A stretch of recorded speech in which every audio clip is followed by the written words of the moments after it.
a toujours dit que le terrorisme, c'est une création ou bien occidentale. C'est un plan de déstabilisation qui n'a pas réussi ou bien qui n'est pas allé au bout. Parce que on l'a dit que la guerre contre les terroristes aussi, c'est une guerre de communication.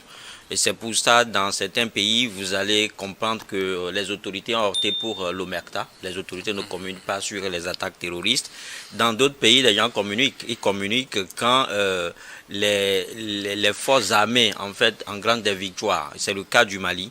Et donc, à un moment donné, les autres également ont compris qu'il faut une communication du genre. Il faut des éléments, il faut des narratifs qui vont dans le sens du découragement ou bien qui créent la psychose au sein de la population.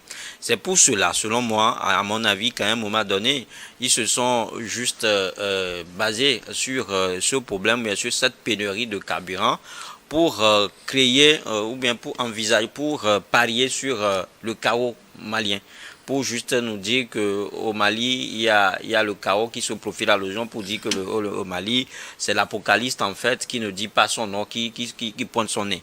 Aujourd'hui, on a vu la capacité de résilience, une fois encore, des autorités maliennes. Parce qu'on a toujours dit sur ce plateau qu'on connaît à peu près la création ou bien on connaît à peu près l'origine en fait du terrorisme.